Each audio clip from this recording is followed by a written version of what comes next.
আল্লাহর সাথে আমাদের সম্পর্কগুলোর অন্যতম একটি মৌলিক সম্পর্ক হলো তার নিকট দোয়া করা। তার সাহায্যের কাঙাল আমরা।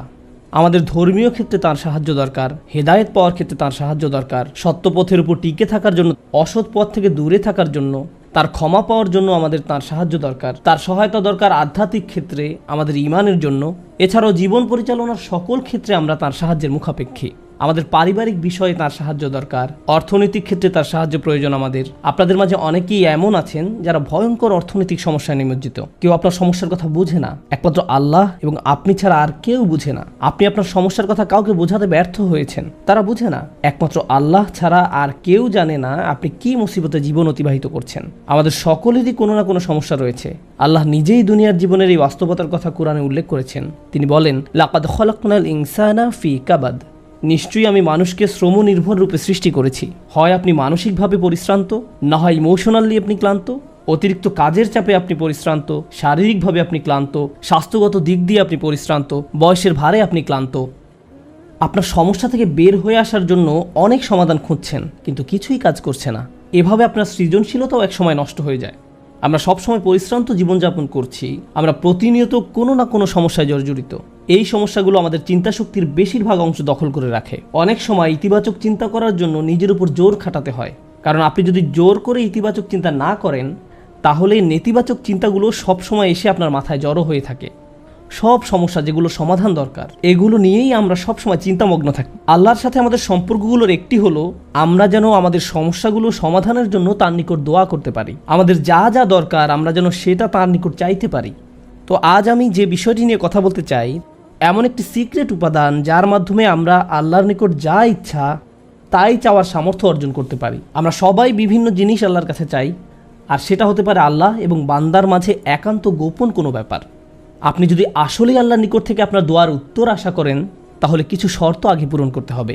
আর তার মাঝে অন্যতম একটি গুরুত্বপূর্ণ ব্যাপার যা কোরআনের সর্বত্র বিশেষ জোর দেওয়া হয়েছে, তা হলো আমাকে এবং আপনাকে সবার আগে আল্লাহর নিকট নিঃশর্ত ক্ষমা চাইতে হবে। তার নিকট কোনো কিছু চাওয়ার পূর্বে আপনাকে ক্ষমা চাইতে হবে। আপনাকে ক্ষমা চাইতে হবে। আপনার যে প্রয়োজনগুলো আছে সেগুলো চাওয়ার পূর্বে আমাদেরকে আল্লাহর নিকট পরিপূর্ণ আন্তরিকতার সাথে ক্ষমা চাইতে হবে।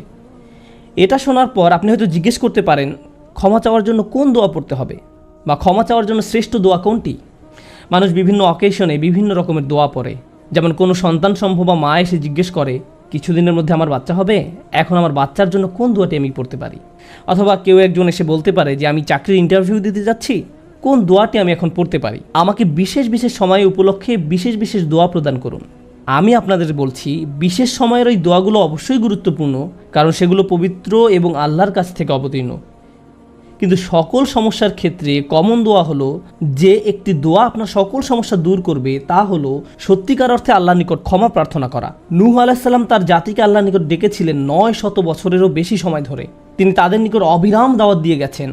তার নবুয়তি জিন্দেগির শেষ দিকে এসে তিনি পেছনে ফিরে দেখেন এবং তিনি তাদের নিকট যে বার্তাটি দিতে চেয়েছিলেন তার একটা সারাংশ দাঁড় করিয়েছেন। তিনি তাদের উদ্দেশ্যে শুধু একবার বা দুইবার কথা বলেননি। লাইলান ওয়া নাহারা দাউতু কওমি লাইলান ওয়া নাহারা। তিনি বলেন, হে আমার পালনকর্তা, আমি আমার সম্প্রদায়কে দিবারাত্রি দাওয়াত দিয়েছি। তিনি রাতেও কোনো বিরতি নেননি। কোরআনের একটি সূরা তার নামে নামকরণ করা হয়েছে, সূরাত নূহ। সেখানে এই গোটা সময় ধরে যে তার সম্প্রদায়কে তিনি দাওয়াত দিয়ে গেছেন তার একটা সারমর্ম তুলে ধরা হয়েছে। আমি তোমাদের কাছ থেকে কি আশা করেছিলাম? কুল্লামা দাআউতু লিতাগফিরা লাহুম। আর এই গোটা সময় ধরে আমি তাদেরকে এই ধর্মের দিকে আহ্বান করেছি যেন আপনি তাদেরকে ক্ষমা করেন ইয়া রব, যেন আপনি তাদেরকে ক্ষমা করেন ইয়া রব। আমি ঠিক এই কথাগুলো তাদের বারবার বলেছি। ফাকুলতু ইস্তিগফারু রব্বাকুম। অতঃপর বলেছি, তোমরা তোমাদের পালনকর্তার ক্ষমা প্রার্থনা করো। ইন্নাহু কানা গফফারা। নিশ্চয়ই আল্লাহ হলেন এমন সত্তা যিনি বারবার ক্ষমা করতে থাকেন। এরপর তিনি যা বলছেন তা খুবই অসাধারণ। আমি চাই আপনারা এই বিষয়টা উপলব্ধি করুন যে তিনি কোন ধরনের মানুষগুলোর উদ্দেশ্যে কথা বলছিলেন। তিনি ইতিহাসের অন্যতম খারাপ একটা সম্প্রদায়ের উদ্দেশ্যে কথা বলছিলেন। নূহ আলাইহিস সালামের সম্প্রদায়কে পৃথিবীর অন্যতম চরম অবাধ্য জাতিগুলোর একটি হিসেবে বর্ণনা করা হয়েছে। সূরাতুজ জারিয়াতে আল্লাহ বিভিন্ন জাতি সম্পর্কে বর্ণনা করেছেন যারা আল্লাহর বিরুদ্ধে, তাদের নিকট প্রেরিত রাসূলদের বিরুদ্ধে বিদ্রোহ ঘোষণা করেছিল, ফলে তাদের ধ্বংস করে দেয়া হয়েছিল। সূরা আন-নাজমে যখন নূহ আলাইহিস সালামের জাতির কথা আসলো, তিনি বললেন, ওয়া কওমু নূহিম মিন ক্বাবলু ইন্নাহুম কানু হুম আযলামু ওয়া আতগা। আর পূর্বে নূহের কওমকেও, নিশ্চয়ই তারা ছিল অতিশয় জালিম এবং চরম অবাধ্য। বিষয়টা যৌক্তিক মনে হয়। অন্য সকল নবীর মতো শুধু এক প্রজন্মের জন্য তাদের নবী ছিলেন না, প্রতি শতাব্দীতে ৩-৪ প্রজন্ম মানুষের জন্য শতাব্দীর পর শতাব্দী ধরে তাদের একজন নবী ছিল। প্রতি ২০ বছর পর পর নতুন নতুন প্রজন্মের আবির্ভাব ঘটে। আর নূহ আলাইহিস সালাম এটা দেখেছিলেন শতাব্দীর পর শতাব্দী ধরে। প্রতি ২০ বছর পর পর নতুন নতুন প্রজন্মের আবির্ভাব ঘটে। তিনি ৪০ থেকে ৫০ প্রজন্মের মানুষদের দেখেছিলেন, আর তারা সবাই তাকে প্রত্যাখ্যান করেছিল। আর তিনি সকল প্রজন্মকে একই দাওয়াত দিয়ে যাচ্ছিলেন। একটি উদ্দেশ্যকে সামনে রেখে আমি এই বিষয়টির উপর আলোকপাত করছি। তিনি চরম অবাধ্য এক জাতির উদ্দেশ্যে কথা বলছিলেন। তাদের নিকট তিনি কী প্রস্তাব তুলে ধরেন? তিনি বলেন, ইস্তিগফারু রাব্বাকুম, তোমাদের রবের ক্ষমা প্রার্থনা করো, ইন্নাহু কানা গফফারা। তোমরা বারবার আল্লাহর অবাধ্যতা করছিলে, তিনি বারবার ক্ষমা করতে থাকেন। তোমরা বারবার আল্লাহর অবাধ্যতা করছিলে, আল্লাহ বারবার ক্ষমা করতে থাকেন। কিন্তু তার প্রস্তাব এখানেই থেমে থাকেনি। তিনি বলেন, ইউরসিলুস সামা আলাইকুম মিদরারা। এখানে ইউরসিলু হলো জওয়াবে আমর। এর মানে হলো, যদি তোমরা তার নিকট ক্ষমা প্রার্থনা করো তাহলে আল্লাহ তোমাদের জন্য আসমানের দরজা খুলে দিবেন, আর এটা তোমাদের উপর অজস্র ধারায় করুণা বর্ষণ করবে। এর দ্বারা বৃষ্টিও বোঝানো হতে পারে, কিন্তু পরিহাসের বিষয় হলো এখানে বৃষ্টি দ্বারা বন্যা ইঙ্গিত করা হয়নি, যদিও সব শেষে বন্যা কবলিত হয়েছিল নূহ আলাইহিস সালামের জাতি। এই আয়াতে আল্লাহ ভিন্ন ধরনের বৃষ্টির কথা বলেছেন। যদি তারা ক্ষমা প্রার্থনা করত, যে বৃষ্টি তাদের ধ্বংস করে দিয়েছিল সেই বৃষ্টি হতে পারত তাদের জন্য জীবন আহরণকারী। তারা বৃষ্টির জন্য প্রার্থনা করেনি, আর আল্লাহ তাদের বলছেন ক্ষমা প্রার্থনা করত যদি তারা, তোমরা যদি ক্ষমা প্রার্থনা করো আকাশের দরজা তোমাদের জন্য খুলে দেওয়া হবে, আর তা বৃষ্টি বর্ষণ করতে থাকবে। আল্লাহ বলেননি যে পানি বর্ষিত হবে, তিনি বলছেন আকাশ বর্ষণ করবে। কারণ আকাশ শুধু বৃষ্টি নয়, আরও রহমত বর্ষণ করতে পারে। আকাশ থেকে ক্ষমা আসে, আকাশ থেকে প্রশান্তি আসে, বিশ্বাস আসে, রিজিক আসে, সমস্যার সমাধান আসে আসমান থেকে। তিনি তোমাদের জন্য আকাশ খুলে দিবেন, আর আকাশের সকল সম্পদ তোমাদের উপর অঝোর ধারায় বর্ষিত হতে থাকবে। আর তোমরা এতদিন রহমতের ভাগিদার হতে পারছিলে না, কারণ তোমরা ক্ষমা প্রার্থনা করনি। তাই এখন ক্ষমা চাইলে এটা খুলে যাবে। একটা একটা করে আপনার সমস্যাগুলোর কথা আল্লাহকে বলেন। আপনার এমনও সমস্যা থাকতে পারে যেটার কথা আপনি নিজেও জানেন না, কিন্তু আল্লাহ জানেন। আমি আর আপনি যদি সত্যিকার অর্থে আল্লাহর নিকট ক্ষমা চাইতে পারি, তাহলে ওই অজানা সমস্যাগুলো স্বর্গীয় হস্তক্ষেপে সমাধান হয়ে যাবে। ইউরসিলুস সামা আলাইকুম মিদরারা। আল্লাহ সুবহানাহু ওয়া তাআলা এখানেই থেমে যাননি। আপনি কার জন্য ক্ষমা চাচ্ছেন? আপনার নিজের জন্য। ইস্তাগফিরু রাব্বাকুম, তোমরা নিজেদের জন্য ক্ষমা প্রার্থনা করো। আল্লাহ বলেন, ওয়ায়ুমদিদকুম বিআমওয়ালি ওয়া বানিনা, তোমাদের ধন সম্পদ, তোমাদের সন্তান সন্ততি বাড়িয়ে দেওয়া হবে। তিনি ধন সম্পদ এবং সন্তান সন্ততি দিয়ে তোমাদের ঐতিহ্যকে সমৃদ্ধ করে দিবেন। এমন সম্পদ নয় যা আপনাকে আল্লাহর কাছ থেকে দূরে সরিয়ে দিবে, কারণ এই টাকা দেওয়ার কথা এসেছে আপনার ক্ষমা চাওয়ার প্রেক্ষাপটে। তিনি আপনাকে ভালো অর্থ দিবেন যা আপনার জন্য দুনিয়াতে এবং পরকালে কল্যাণ নিয়ে আসবে। তিনি আপনাদের ভালো সন্তান দান করবেন, যারা আপনার জীবিত থাকা অবস্থায় ভালো কাজ করবে, তারা আপনাদের সম্মান করবে, ভালোবাসা দেখাবে, আনুগত্য করবে, আপনি তাদের দেখে গর্বিত হবেন। এমনকি আপনি এই দুনিয়া ছেড়ে চলে গেলেও তারা ভালো কাজ করতে থাকবে, যা সাদাকায়ে জারিয়া হিসাবে আপনার আমলনামায় এসে যোগ হবে। আল্লাহ আপনাকে এই সব কিছু দান করবেন। প্রসঙ্গত এই দুই শব্দ, অর্থ এবং সন্তান সন্ততি, ইন্নাহুম আসাউনি ওয়াত্তাবাউ মান লাম ইয়াজিদহু মালুহু ওয়া ওয়ালাদুহু ইল্লা খাসারা। আমার সম্প্রদায় আমাকে অমান্য করেছে আর অনুসরণ করেছে এমন লোককে যার অর্থ ও সন্তান সন্ততি কেবল তার ক্ষতি বৃদ্ধি করেছে। কিন্তু আপনার ক্ষমা চাওয়ার পরে আল্লাহর পক্ষ থেকে যে ধন সম্পদ এবং সন্তান সন্ততি আসে, তা আপনার জন্য শুধু কল্যাণই নিয়ে আসে। একই ধন সম্পদ এবং সন্তান সন্ততি, পার্থক্য হলো এখন তাদের উপর আল্লাহর ক্ষমা ও রহমত রয়েছে। বিষয়টা এমন যেন তারা দূষিত হয়ে গিয়েছে, যতক্ষণ না আল্লাহ তার ক্ষমার মাধ্যমে তাদের পরিশুদ্ধ করেন। আল্লাহর নিকট ক্ষমা প্রার্থনা করলে কত শত পথ আপনার জন্য খুলে যাবে। আসমানের দরজা আপনার জন্য এমনভাবে খুলে যাবে যে আপনি কল্পনাও করতে পারবেন না। আপনি সবকিছু আরো ভালোভাবে বুঝতে পারবেন। আপনার ব্যক্তিগত সমস্যাগুলো দূর হতে শুরু করবে। উদাহরণস্বরূপ রাগের কথা ধরা যাক। রাগ হওয়া থেকে মুক্তি পাওয়া আসলেই অনেক কঠিন। বহু মানুষ খুবই সমস্যাপূর্ণ জীবনযাপন করে, খুব অল্পতেই রেগে যান, কিছু একটা তাদের সামান্যতেই ক্রোধান্বিত করে, আর তারা এর সাথে লড়াই করতে পারেন না। তারা তাদের এই সমস্যাটা বুঝতে পারেন, কিন্তু নিজের কাছে অসহায় হয়ে পড়েন এবং মনে মনে ভাবেন, না, আমার পক্ষে এই রাগ হওয়া থেকে মুক্তি পাওয়া সম্ভব না। হুদায়বিয়ার সন্ধির সময় সাহাবীরা খুবই রাগান্বিত হয়ে পড়েছিলেন। তাদের রাগ দূর করা সম্পর্কে আল্লাহ কি বলছেন? তিনি বলছেন, ওয়া আনজালাস সাকিনাতা ফি কুলুবিল মুমিনিন, তিনি আকাশ থেকে বিশ্বাসীদের অন্তরে প্রশান্তি নাজিল করলেন। প্রশান্তি আমাদের নিজেদের কাছ থেকে আসে না, আমরা নিজেদের প্রশান্ত করতে পারি না। মুসা আলাইসাল্লামের মা ভয়ে টেনশনে প্রায় মারা যাচ্ছিলেন যখন তার ছোট শিশু একটা বক্সে বন্দি করে পানিতে ভাসিয়ে দিলেন। লাউলা আর রাবাতনা আলা কলবিহা, যদি আমি তার হৃদয়কে দৃঢ় করে না দিতাম। তার নিজের পক্ষে সে অন্তরকে দৃঢ় করা সম্ভব ছিল না। ঐশ্বরিক হস্তক্ষেপ বললে এটা ব্যাপার আছে। আল্লাহ তার অন্তরকে দৃঢ় করেছিলেন, যা আমাদেরকে আমাদের ব্যক্তিগত দুর্বলতা এবং প্রবণতা থেকে সুস্থ হতে সাহায্য করে। কিছু কিছু মানুষ অশ্লীলতার প্রতি খুবই আকৃষ্ট হয়ে পড়ে, কেউ কেউ ক্রোধ নিয়ন্ত্রণ করতে পারে না, আবার কেউ কেউ মারাত্মক লোভী, সবসময় শুধু টাকা পয়সা নিয়ে চিন্তামগ্ন থাকে। তারা এইসব থেকে বের হয়ে আসতে চায় কিন্তু নিজেদের সাথে যুদ্ধ করে পারে না। এই সব সমস্যার সমাধান আসে আল্লাহর পক্ষ থেকে। আপনার একান্ত ব্যক্তিগত গভীর সমস্যার সমাধান আসে আসমান থেকে। বৃষ্টি যেমন পৃথিবীকে পরিষ্কার করে দেয়, তেমনি আসমান থেকে আল্লাহর রহমত এসে আপনার সমস্যাগুলোকেও ধুয়ে মুছে পরিষ্কার করে দেয়। ওয়ায়াজআল লাকুম জান্নাতিন ওয়ায়াজআল লাকুম আনহারা, তোমাদের জন্য উদ্যান স্থাপন করবেন, তোমাদের জন্য নদীনালা প্রবাহিত করবেন। অর্থাৎ আল্লাহ বলছেন, যদি শুধু ক্ষমা চাও সবই দিব।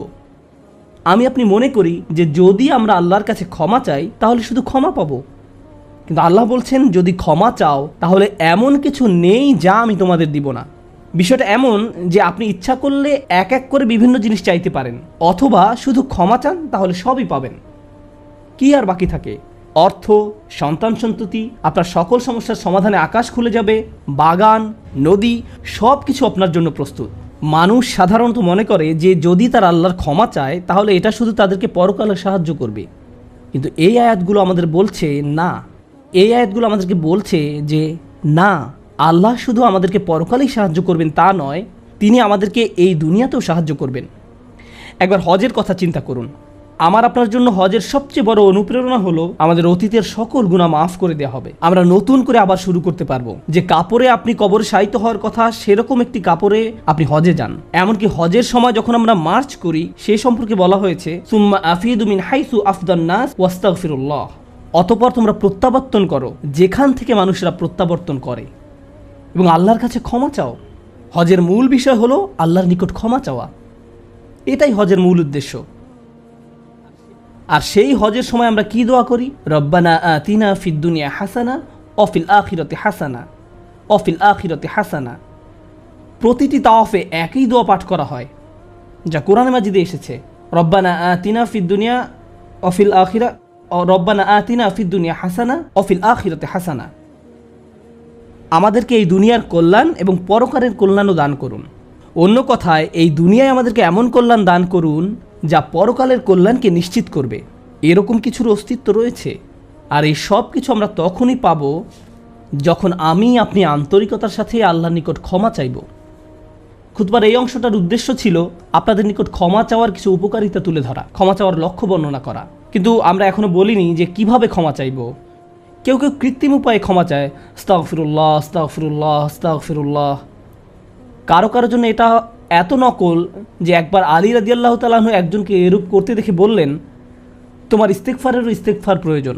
এর মাধ্যমে শুধু জিহ্বার ব্যায়ামই হয়, আর কিছু না। আমি এখন আপনাদের এমন একটি বিষয়ের কথা বলবো যা আমাদেরকে আল্লাহর নিকট ক্ষমা চাওয়া থেকে বিরত রাখে। বিষয়টা একজনের কাছে কতটুকু প্রত্যাশা করা হয় তার সাথে সম্পর্কযুক্ত। কিছু কিছু মানুষ মনে মনে এই সিদ্ধান্ত উপনীত হয়ে যায় যে আমি সারা জীবন ধরে অসংখ্য পাপে নিমজ্জিত ছিলাম, আল্লাহ মনে হয় আমাকে খুব একটা পছন্দ করেন না। কোনো কোনো মানুষ এমনকি এতদূর পর্যন্ত চলে যায় যে বলে ওঠে, আল্লাহ আমাকে পছন্দ করেন না, আল্লাহ আমার উপর খুবই রাগান্বিত। আমি জানতাম আল্লাহ এই কাজগুলো আমাকে করতে নিষেধ করেছেন, কিন্তু তারপরেও আমি করেছি। শুধু একবার নয়, বহুবার এই খারাপ কাজগুলো করেছি। সুতরাং আল্লাহর ভালো মানুষের তালিকায় আমি নেই, আমার নামাজের কোনো দাম নেই।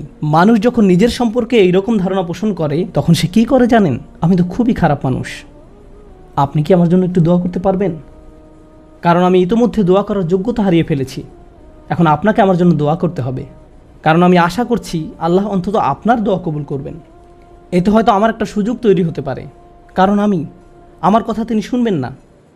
আপনাদেরকে আবার একটু পিছনে নিয়ে যাই। নূহ আলাইহিসসালাম কাদের কাছে আল্লাহর নিকট ক্ষমা চাওয়ার এই প্রস্তাব তুলে ধরেছিলেন? নূহ আলাইহিসসালাম কি এমন মানুষদের নিকট এই প্রস্তাব তুলে ধরেছিলেন যারা সারা রাত মসজিদে কাটাতো, যারা প্রতি বছর হজ পালন করতে যেত, রোজা রাখত এবং অন্যান্য সৎ কাজ করত? না, নূহ আলাইহিসসালাম ক্ষমা পাওয়ার এই প্রস্তাব তুলে ধরেন ইতিহাসের অন্যতম একটি বিদ্রোহী সম্প্রদায়ের প্রতি, যারা প্রজন্মের পর প্রজন্ম ধরে বিদ্রোহী ছিল। তিনি তাদের বলেন, তোমরা যদি শুধু ক্ষমা চাও, আল্লাহ শুধু তোমাদের ক্ষমা করবেন তাই নয়, বরং তিনি তোমাদের জন্য আকাশের ধনভাণ্ডার খুলে দেবেন। নিজের সম্পর্কে এমন বলবেন না যে আমি অনেক দূরে হারিয়ে গেছি, যদি কিছু হয় তা হবে আমার মায়ের দোয়াতে বা অন্য কারো দোয়াতে। আপনার মনের এমন অবস্থার সুযোগ গ্রহণ করে শয়তান, মানুষের মনের হতাশাজনক পরিস্থিতির সুযোগ গ্রহণ করে শয়তান, আর এর মাধ্যমে তাকে শিরকে নিমজ্জিত করে। এই হতাশা শিরকের একটি দরজা। কেন জানেন? তখন মিথ্যা ধর্ম আসে এবং আপনাকে বলে আপনি তো অনেক বড় পাপী, আপনার পক্ষে ক্ষমা পাওয়া সম্ভব নয়। যিশুকে বলুন আপনাকে ক্ষমা করে দিতে। আপনি যিশুর সাথে ভালো সম্পর্ক করুন, তিনি আল্লাহর সাথে আপনার সম্পর্ক ভালো করে দিবেন। আল্লাহ এবং আপনার মাঝখানে যিশু এসে দাঁড়াবে, অথবা তারা অন্য কাউকে মাঝখানে দাঁড় করাবে, বলবে অমুক পীর, তার কবরের কাছে গিয়ে কিছু চকলেট রাখো। তাহলে তিনি আল্লাহকে বলবেন আপনার সমস্যার সমাধান করে দিতে। আপনি এখন আল্লাহর সাথে কথা বলতে পারবেন না, কিন্তু ওই পীর তিনি আল্লাহর প্রিয় বান্দা, তাই আপনি তার মাধ্যমে আল্লাহর কাছে আপনার দরখাস্ত পেশ করুন। এভাবে শিরকের দরজা খুলে যায়। অন্য কথায় আল্লাহর সাথে আমাদের সরাসরি যোগাযোগের মূল বিষয়টি, তাওহীদের মানেই হলো সরাসরি যোগাযোগ। লা ইলাহা ইল্লাল্লাহ একই কথা বলে, আর এই সব কিছুর মূল কথা হলো আপনার যা প্রয়োজন তা সরাসরি আল্লাহর নিকট প্রার্থনা করুন। যে বিষয়টি আমাদের সকল প্রয়োজন পূরণ করবে তা হলো আল্লাহর নিকট ক্ষমা প্রার্থনা করা। এখন এই ক্ষমা চাওয়াটা দুইভাবে হয়ে থাকে, জিহ্বার মাধ্যমে ক্ষমা চাওয়া এবং অন্তরের মাধ্যমে ক্ষমা চাওয়া। মানুষ সাধারণত নিজের পক্ষে যুক্তি দিয়ে থাকে। আমি যদি কোনো কারণে আপনার সমালোচনা করি, যেমন ধরুন কাউকে বললাম, এই যে আমি আপনাকে অমুক অমুক কথা বলতে শুনেছি, সে তাৎক্ষণিক হয়তো বলে উঠবে, এক্সকিউজ মি, আমি এমনটা বোঝাতে চাইনি, আপনি তো পুরো ঘটনাটা জানেনই না। আপনি সাথে সাথে নিজের পক্ষে যুক্তি দিতে শুরু করেন, আত্মরক্ষামূলক হয়ে ওঠেন। বালিল ইনসানু আলা নাফসিহি বাসীরা ওয়ালাউ আলকা মাআযিরা। মানুষ নিজের সম্পর্কে সুধারণা পোষণ করে, তারা প্রচুর অজুহাত দেখায়। আপনি যদি আসলেই আল্লাহর ক্ষমা চান, আপনাকে নিরিবিলি একটা সময় খুঁজে পেতে হবে। যদি আরবিতে দোয়া করতে না পারেন, কোনো সমস্যা নেই, আপনি শুধু পাঞ্জাবি, বাংলা, বাহাসা বা উর্দু জানেন, কোনো ব্যাপার না। আপনি আপনার নিজস্ব ভাষাতেই আল্লাহর সাথে কথা বলুন, আন্তরিকতার সাথে আপনার অপরাধগুলো স্বীকার করুন, কোনো অজুহাত দেখাবেন না। এরকমটা করতে পারা আসলেই কঠিন, কারণ আয়নার সামনে দাঁড়িয়েও আমরা নিজের সাথে মিথ্যে কথা বলি, নিজেকে এভাবে প্রবোধ দেই, আমি আসলে অত খারাপ না, আমি যা যা করেছি তার কারণ আছে। যখন আপনি আল্লাহর সামনে দাঁড়াবেন, নিজের কাজের বৈধতা দেওয়ার কথা ভুলে যান। আল্লাহ জানেন আপনি কি অবস্থার মধ্যে দিয়ে যাচ্ছেন, তিনি জানেন এটা কঠিন সময় ছিল, তিনি জানেন অমুক অমুক বিষয় আপনাকে সম্পূর্ণ গ্রাস করে ফেলেছিল। ইয়া রব, আমি অনেক চাপের মধ্যে ছিলাম তাই মদ খেয়েছি। তিনি আপনার সবগুলো অজুহাত সম্পর্কে আপনার চেয়ে ভালোভাবে জানেন। আপনাকে অকপটে তার নিকট আসতে হবে, ফিল্টার ছাড়া, কোনো দ্বিধাদ্বন্দ্ব ছাড়া, নির্দ্বিধায়, কোনো রকমের বিব্রত বোধ করা ছাড়া। অনেক সময় আমরা নিজেদের পাপ স্বীকার করতে বিব্রত বোধ করি, একরাশ লজ্জা এসে আমাদের জড়িয়ে ধরে। কিন্তু যতক্ষণ না আপনি আল্লাহর নিকট অকপটে সকল পাপ স্বীকার করে নিচ্ছেন, আর এভাবে যখন নিজের উপর যে অন্যায়গুলো এতদিন ধরে করে এসছেন তা আপনি মুখ দিয়ে উচ্চারণ করতে শুরু করবেন, আমার বিশ্বাস করতে কষ্ট হয় যে সে সময় আপনার চোখ দিয়ে কোনো অশ্রু নির্গত হবে না। একজন মানুষের পক্ষে এটা অসম্ভব যে সে আল্লাহর সামনে এভাবে নিজেকে খোলাখুলি উপস্থাপন করবে আর তার চোখ দিয়ে কোনো অশ্রু বের হবে না, কারণ এটা দুর্বলতা প্রকাশের সময়। দুনিয়ার সামনে আমরা সাধারণত নিজেকে শক্তিশালী, আত্মবিশ্বাসী এবং দিব্যি সুস্থ হিসাবে উপস্থাপন করি। সবাই আমাদের দেখে মনে করে সবকিছু ঠিক আছে, কিন্তু ভেতরে ভেতরে যে আমি বহু সমস্যায় জর্জরিত তা একমাত্র আল্লাহ জানেন। আপনাকে সকল জড়তা কেটে তার নিকট সম্পূর্ণ খোলাখুলিভাবে নিজেকে উপস্থাপন করতে হবে, আর কেবল তখনই আপনি আল্লাহর নিকট ক্ষমা চাওয়ার অবস্থানে যেতে পারবেন। তারপর সিজদায় গিয়ে কাঁদতে থাকুন। তখন এটা শুধুমাত্র আস্তাগফিরুল্লাহ আস্তাগফিরুল্লাহ বলার মতো হবে না, এটা হয়ে উঠবে আল্লাহর সাথে একটি সত্যিকারের কথোপকথন, আল্লাহর নিকট সত্যিকার অর্থে পাপ স্বীকার। এটা খুবই শক্তিশালী একটা অনুশীলন, চেষ্টা করে দেখুন। আপনাকে একটা নিরিবিলি সময় খুঁজে পেতে হবে। নিশ্চিত করুন যে কেউ আপনার কথা শুনছে না। আপনার স্ত্রী বিছানায় শুয়ে আছে, এমত অবস্থায় মাঝরাতে ঘুম থেকে উঠে এভাবে দোয়া করতে পারবেন না, ইয়া আল্লাহ আমাকে ক্ষমা করে দিন, কারণ আপনার স্ত্রী তো আপনার দোয়া শুনতে পাচ্ছে।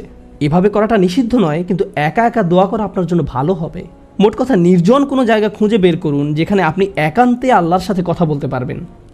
যদি আপনি এক গাদা আরবি দোয়া মুখস্থ করেন যার অর্থও আপনি জানেন না, আর বিড়বিড় করে সেগুলো উচ্চারণ করতে থাকেন, রব্বানা আতিনা ফিদ দুনিয়া হাসানাতাও ওয়া ফিল আখিরাতি হাসানাতাও, সে দোয়াগুলো অবশ্যই উত্তম এবং শক্তিশালী, কিন্তু আপনার অন্তরের সাথে যদি সেগুলোর কোনো যোগাযোগ না থাকে, শুধু জিহ্বা দিয়ে উচ্চারণ করছেন, তাহলে আপনি আসলে ক্ষমা প্রার্থনা করছেন না। আল্লাহ আপনাকে এই জিকিরের পুরস্কার দান করুন, কিন্তু এর নাম আসলে ইস্তেগফার বা ক্ষমা প্রার্থনা নয়। ইস্তেগফার অন্য কিছু। যখন আপনার চক্ষু খুলে অশ্রু নির্গত হতে শুরু করে, তখন আকাশের দরজা খুলে যায়, তখনই সেটা খুলবে। এই দুইটার মাঝে একটা কানেকশন আছে। সর্বশেষ যে বিষয়টি আমি আপনাদের সাথে শেয়ার করতে চাই তা হলো আল্লাহর উপর আশা ধরে রাখা। অনেকের জন্য এই বিষয়টা মেনে নেওয়া বেশ কঠিন যে আল্লাহ তার কথা শুনবেন, আমার দোয়া তার নিকট গুরুত্বহীন, আমি দোয়া করার কোনো অর্থ দেখি না। আপনাদের একটা কথা বলে রাখি, আল্লাহর নিকট থেকে আপনি সর্বশ্রেষ্ঠ যে উপহারটি পাবেন তা কি জানেন? ক্ষমা। এটাই সর্বশ্রেষ্ঠ উপহার। আপনি এটার মূল্য উপলব্ধি করুন আর নাই করুন, আর যা কিছু আল্লাহ আপনাকে দিবেন বলেছেন এর সবই অতিরিক্ত। আপনাদেরকে একটা উদাহরণ দিই। আমার অনেকগুলো সন্তান আছে। ধরুন আমার এক সন্তানের উপর আমি খুবই অসন্তুষ্ট, সে কোনো একটা অন্যায় করেছে, আমি খুবই রাগান্বিত হয়ে আছি, আমার বিশ্বাস করতে কষ্ট হয় যে তুমি এটা করেছো। এভাবে আমি তাকে কিছুটা বকাঝকা করলাম, তোমার এটা বলা উচিত হয়নি, তোমার এটা করা উচিত হয়নি। তার পরের দিন অন্য এক সময় আমার জন্য তার কিছু একটা করার কথা, যেমন আমার জন্য একটা কার্ড বানানোর কথা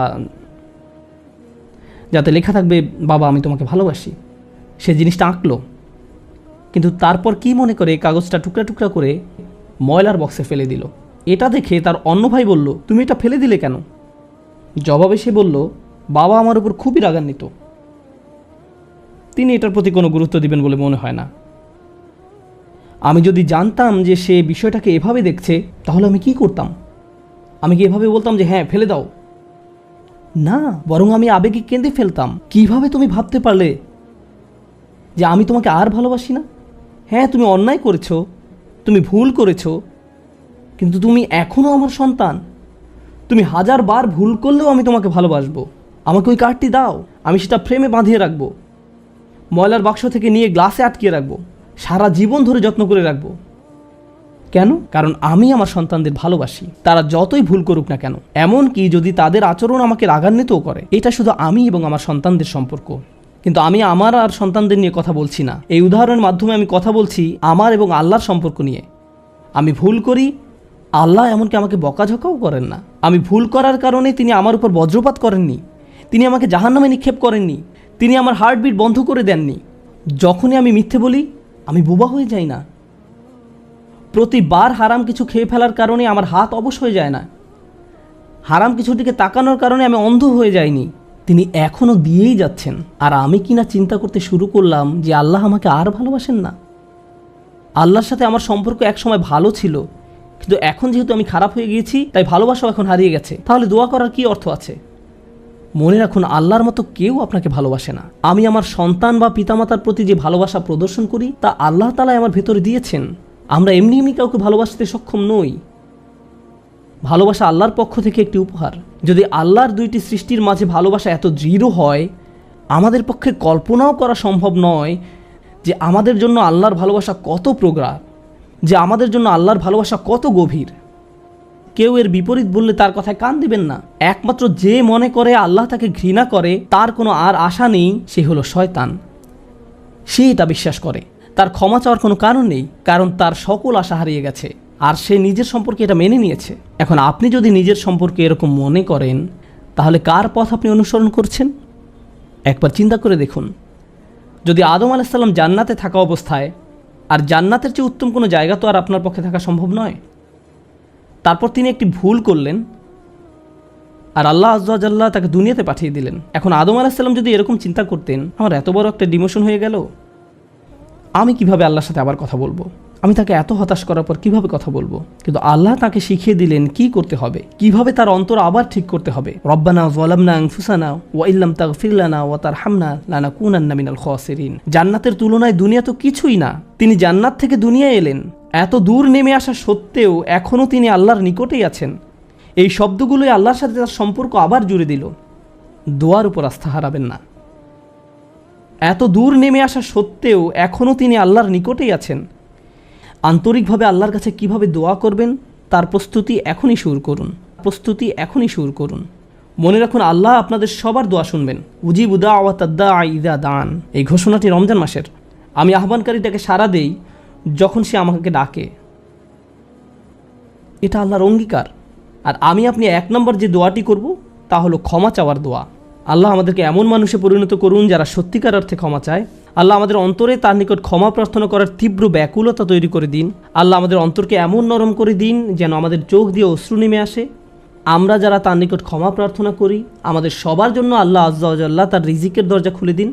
সর্বশেষ একটা বিষয় মনে করিয়ে দিতে চাই যে আল্লাহ আজ্জা ওয়া জাল্লা অনেক পথভ্রষ্ট জাতিকে ধ্বংস করা থেকে বিরত থাকেন। কেন জানেন? কারণ সেখানে এমন মানুষ রয়েছে যারা আল্লাহর নিকট ক্ষমা চায়। শুধু তাদের মাঝে এমন কিছু মানুষ রয়েছে যারা এখনও আল্লাহর নিকট ক্ষমা প্রার্থনা করে। তাদের কারণেই আল্লাহ গোটা জাতিকে আর ধ্বংস করেন না। ইস্তেগফার করা মানুষে পরিণত হন। আল্লাহ আমাদের সবাইকে রক্ষা করুন।